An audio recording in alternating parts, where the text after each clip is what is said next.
Саламатсызбы, Ажыкулова Актилек Маматовна. Мен БКМ контракт 8 тайпасынын студенти Буронбаева Айгүл. Бүгүн сабагыбыздын темасы Жусуп баласагын. Жакшы жашоо көздөбөй атак көздөө. Атагың артыкко тирүүлүктө. Өзүң өлсөң артыңдан атың чыгып, жакшы болсо атагың жашоо кызык. Өмүр эмес атыңды ыйык сакта, түбөлүктүү даңк болбойт мындан башка. Деп мындан 10 кылым илгери адамдык сапатты биринчи орунга койгон Жусуп баласагын адамзатка тартуу кылган залкар инсандардын бири болгон. Жусуп баласагын 1016-жылы Хараханиттер мамлекетинин борборунда Баласагун шаарында атактуу жана бай үй-бүлөдө туулган. Турмушу тууралуу башка маалыматтар аз сакталган. Философия, математика, дары-дармек, астрономия, көркөм өнөр, адабият, тил илими жана башка илимий тармактардын өнүгүүсүнө зор салымын кошкон. Жусуп баласагын тууралуу өмүр баяны жөнүндө азырынча толук маалыматтар жокко эсе, бирок автор өзү жөнүндө жазып кеткен кээ бир фактылар анын Куталчу билим поэмасынан кездештирүүгө болот. Окумуштуу Араттын эсеби боюнча поэманы жазып бүткөндө Жусуп 54 жашта болгон. Ал поэманы Баласагын шаарынан баштап 1067-1070 жылдарда Кашкарда аяктап, баш аягында 18 айда бүтүргөн. Хандын хан деп аталган Кашкар шаарынын башкаруучусу Тавгач Буура Карахан Абу Али Хасанга тартуу кылган. Ошондой эле мындан сырткаркы чыгармада жалпы адамзаттык ой-пикирди камтыган дүйнөдөгү ар кандай мамлекет жана элге жаккан нар алып өзүн күлдөндүрүүнүн жолун таба турган идеялар көпчүлүк орунду ээлейт.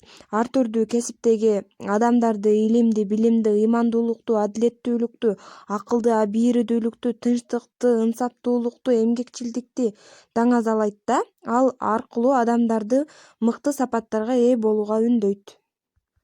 Гуманист, ойчул, улууларды урматтап сыйлоо сыяктуу үлгүлүү касиеттери алды менен үй-бүлөдө ата-эненин тарбия таалими менен калыптана тургандыгын айрыкча бөлүп айткан. Үй-бүлө куруу, балалуу болуу адам өмүрүндөгү эң чоң бакыт. Балалуу болгон соң ата-эненин өздөрү үлгүлүү жүрүш-туруш менен өзгөрөт. Анткени уядан эмнени көрсөң ошону алат дегендей, атаны көрүп уул, энени көрүп кыз өсөт. Ушул салттуу адеп жолун сап туткан Тубаса философ, ойчул ата-энеден тарбия көргөн. Балдар бактылуу болоорун, балдарды акыл эстүү болсун деген ата-эне аларга жаштайынан билим берүүсү зарыл экендигин чыгармасында баса белгилеп кеткен. Ошондой эле ал адамдын адамгерчилик сапатына, дүйнөсүнө мүнөздүү болгон көрсөтмөлүүлүк, сабырдуулук сыяктуу сансыз көп нарктуу касиеттердин артыкчылыгын айтуу менен мактанчаактык, шашмалык, сараңдык сымал сапаттарды кара мүнөз жандарга мүнөздүү деп жектеген. Жусуп баласагындын бизге калтырып кеткен накыл сөздөрү. Чыгаша киреше да тилден болот. Сөздөрүң накыл болсо өмүрү узун болот.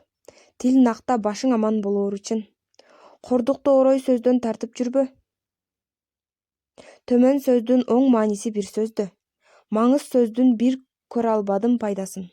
Залкарыбыздын накыл сөздөрү жашообузга чоң түрткү берери анык. Залкарыбыз Жусуп баласагын 55 жаш курагында 1075-жылы дүйнөдөн кайткан. Ушуну менен сабагыбыз аяктады. Мен бүгүн жакшы түшүндүрмө ала алдым. Бизге Ажыкулова Актилек эжеке сабак берет. Сабагың үзгүлтүксүз жана кызыктуу өтүп турат.